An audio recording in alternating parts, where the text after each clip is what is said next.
दशरथ अजर बिहारी।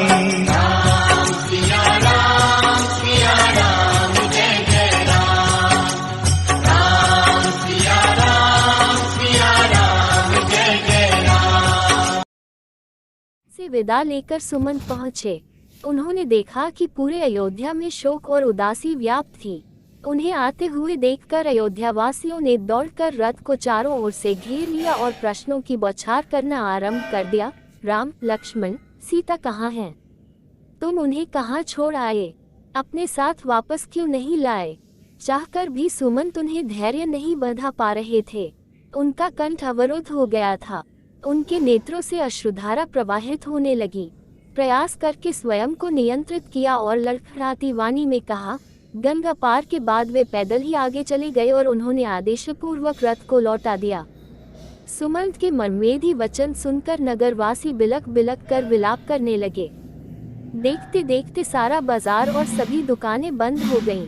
लोगों ने छोटी छोटी टोलियां बना लिए और शोकाकुल होकर राम के विषय में चर्चा करने लगे। कोई कहता, राम के बिना अयोध्या सूनी हो गई है, हमें भी यह नगर छोड़कर अन्यत्र चले जाना चाहिए। कोई कहता, राम हमसे पिता की भांति स्नेह करते थे, उनके चले जाने से हम लोग अनाथ हो गए हैं। अन्य कोई कहता, ये राज्य अब उजड़ गया है, यहाँ रहने का अब कोई अर्थ नहीं है, चलो हम सब भी वन में चलें। कोई महाराज दशरथ की निंदा करता तो कोई रानी कैकेयी को दुर्वचन कहता। सुमंत राजप्रासाद के उस श्वेत भवन में जा पहुंचे जहां महाराज दशरथ पुत्र वियोग में व्याकुल अर्धमूर्छित अवस्था में पड़े अपने अंतिम श्वास गिन रहे थे। आशा की कोई धूमिल किरण कभी कभी चमक उठती थी और उन्हें लगता था कि संभव है सुमंत अनुनय विनय करके राम को लौटा लाएं। संभवतः राम न आए, किंतु कदाचित सुमंत सीता को ही वापस ले आए। उसी समय सुमंत ने आकर महाराज के चरण स्पर्श किया और विषादपूर्ण स्वर में राम को वन में छोड़ आने की सूचना दी। सुनते ही व्यथित महाराज मूर्छित हो गए। संपूर्ण महल में हाहाकार मच गया। महाराज को झकझोरते हुए कौसल्या ने कहा, हे आर्यपुत्र, आप चुप कैसे हो गए? बात क्यों नहीं करते? अब तो कैकेयी से की हुई आपकी प्रतिज्ञा पूरी हो चुकी है, फिर आप दुखी क्यों हैं? महाराज की मूर्छा भंग होने पर वे राम, सीता और लक्ष्मण का स्मरण करके विलाप करने लगे। उन्हें धैर्य बंधाते हुए सुमंत ने हाथ जोड़कर कहा, कृपा निधान। राम ने आपको प्रणाम करके कहा है कि हम सब सकुशल हैं। माता कौशल्या के लिए संदेश दिया है कि वे महाराज की हृदय से सेवा करें और कैकेयी के प्रति हृदय में किसी प्रकार का कलुष न रखें। भरत को भी उन्होंने पिता की आज्ञा का पालन करने का आदेश दिया है। महाराज दशरथ ने गहरी सांस छोड़ते हुए कहा, सुमंत, होनी को कौन टाल सकता है? इस आयु में मेरे प्रिय पुत्र मुझसे अलग हो गए। इस संसार में इससे बढ़कर भला क्या दैख होगा? कौशल्या कहने लगी, राम, लक्ष्मण और विशेषतः सीता, जो सदा सुखपूर्व महलों में रही है, कैसे वन के कष्टों को सहन कर पाएंगे?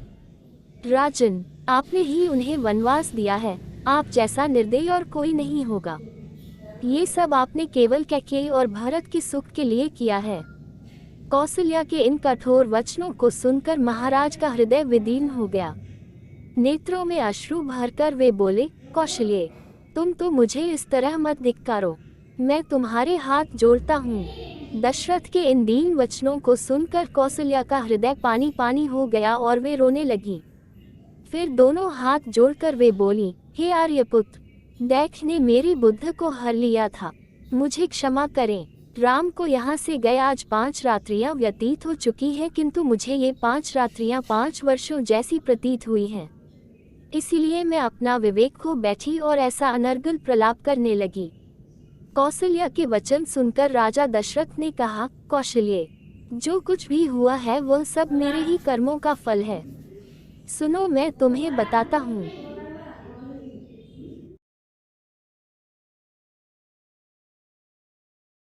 महाराज दशरथ ने कहा, कौशल्य, यह मेरे विवाह से पूर्व की घटना है।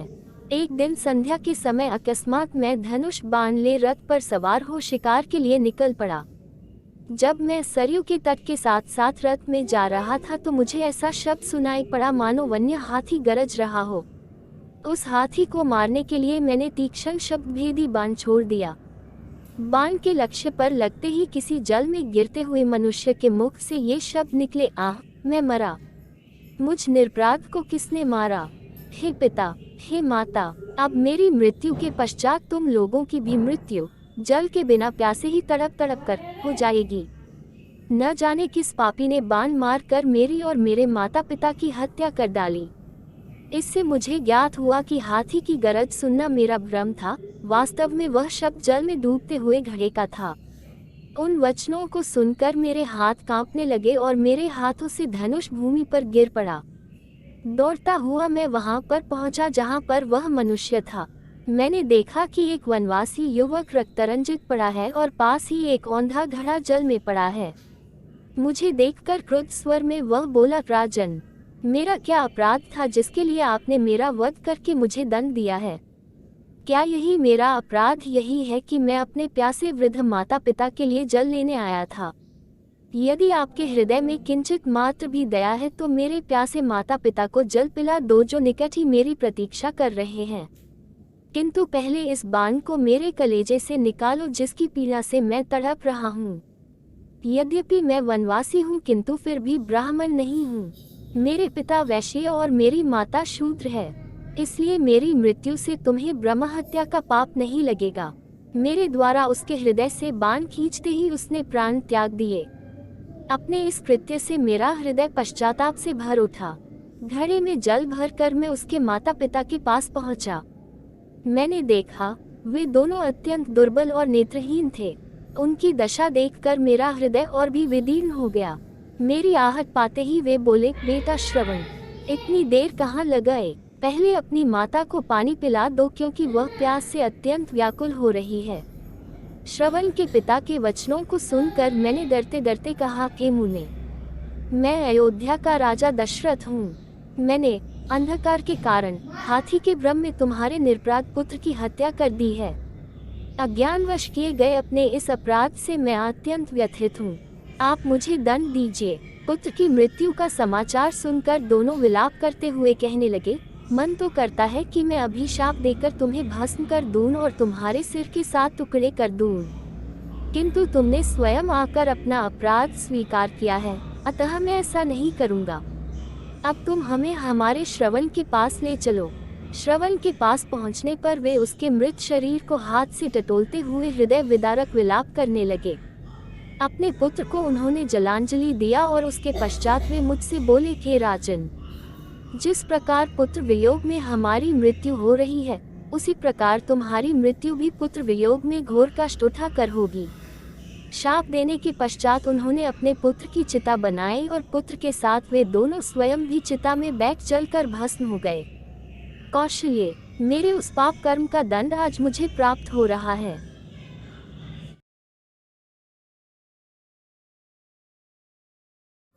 श्रवण कुमार के वृतांत को समाप्त करने के पश्चात राजा दशरथ ने कहा, कौशल्य, मेरा अंतिम समय अब निकट आ चुका है। मुझे अब इन नेत्रों से कुछ भी दिखाई नहीं दे रहा। राम को अब मैं कभी नहीं देख सकूंगा। मेरी समस्त इंद्रियां मुझसे विदा हो रही हैं। मेरी चेतना शून्य हो रही है। हा राम, हा लक्ष्मण, हा पुत्र, हा सीता, हाय कुलघातिनी कैल। कहते कहते राजा दशरथ की वाणी थम गई, श्वास उखड़ गए और उनके प्राण पखेरु उड़ गए। उनके प्राण निकलते ही रानी कौसल्या पछाड़ खाकर भूमि पर गिर पड़ी। सुमित्रा आदि रानियां तथा अन्य स्त्रियां भी सिर पीट पीट कर विलाप करने लगी। समस्त अंतःपुर में करुणाजनक क्रंदन गूंजने लगा। सदैव सुख समृद्धि से भरे रहने वाला राजप्रासाद दैत्य का आगार बन गया। चैतन्य होने पर कौसल्या ने अपने पति का मस्तिष्क अपनी जंघाओं पर रख लिया और विलाप करते हुए बोली, हा दुष्ट कैकेयी, तेरी कामना पूरी हुई। अब तू सुखपूर्वक राज्य सुख को भोग। पुत्र से तो मैं पहले ही विलग कर दी गई थी, आज पति से भी वियोग हो गया। अब मेरे लिए जीवित रहने का कोई अर्थ नहीं रहा। कैकेयी की राजकुमारी ने आज कौशल का नाश कर दिया है। मेरे पुत्र और पुत्रवधू अनाथों की भांति वनों में भटक रहे हैं। अयोध्यापति तो हम सबको छोड़कर चले गए। अब मिथिलापति भी सीता के दैक से दुखी होकर अधिक दिन जीवित नहीं रह पाएंगे। हाँ कैकेयी, तूने 2 कुलों का नाश कर दिया। कौशल्या महाराज दशरथ के शरीर से लिपटकर फिर मूर्छित हो गई। प्रातःकाल होने पर रोते हुए मंत्रियों ने राजा के शरीर को तेल के कुंड में रख दिया।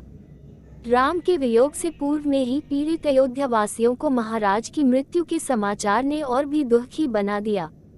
राजा की मृत्यु के समाचार प्राप्त होते ही समस्त व्यथित मंत्री, दरबारी, मार्कंडेय, मौदगल, वामदेव, कश्यप तथा जाबाली वशिष्ठ के आश्रम में एकत्रित हुए। उन्होंने ऋषि वशिष्ठ से कहा, हे महर्षि, राज सिंहासन रिक्त नहीं रह सकता, अतः किसी रघुवंशी को सिंहासनाधीन कीजिए। शीघ्रातिशीघ्र अयोध्या के सिंहासन को सुरक्षित रखने का प्रबंध कीजिए, अन्यथा किसी शत्रु राजा के मन में अयोध्या पर आक्रमण करने का विचार उठ सकता है। वशिष्ठ जी ने कहा, आप लोगों का कथन सत्य है। स्वर्गीय महाराज के द्वारा भरत को राज्य का उत्तराधिकारी घोषित किया ही जा चुका है, अतः मैं भरत को उनके नाना के यहाँ से बुलाने के लिए अभी ही किसी कुशल दूत को भेजने की व्यवस्था करता हूँ। तत्काल राजगुरु वशिष्ठ ने सिद्धार्थ, विजय, जयंत तथा अशोकनंदन नामक चतुर दूतों को बुलवाकर आज्ञा दी कि शीघ्र कैकेय जाओ और मेरा ये संदेश भरत और शत्रुघ्न को दो कि तुम्हें अत्यंत आवश्यक कार्य से अभी अयोध्या बुलाया है। ध्यान रखो कि वहाँ पर राम, लक्ष्मण और सीता को वन भेजने का या महाराज की मृत्यु का वर्णन कदापि मत करना। कोई भी ऐसी बात उनसे मत कहना जिससे उन्हें किसी अनिष्ट की आशंका हो या उनके मन में किसी भी प्रकार के अमंगल का संदेह उत्पन्न हो। राजगुरु वशिष्ठ की आज्ञा पाते ही चारों दूतों ने वायु के समान वेग वाले अश्वों पर सवार होकर कैकेय देश के लिए प्रस्थान किया। वे मालिनी नदी पार करके हस्तिनापुर होते हुए पहले पांचाल और फिर वहां से शर्दन देश पहुँचे। वहां से वे इक्षुमती नदी को पार करके वाहलिक देश पहुँचे। फिर विपाशा नदी पार करके कैकेय देश के गिरिव्रज नामक नगर में पहुंच गए। जिस रात्रि ये दूत गिरिव्रज पहुंचे उसी रात्रि को भरत ने एक अशुभ स्वप्न देखा। निद्रा त्यागने पर स्वप्न का स्मरण करके वे अत्यंत व्याकुल हो गए।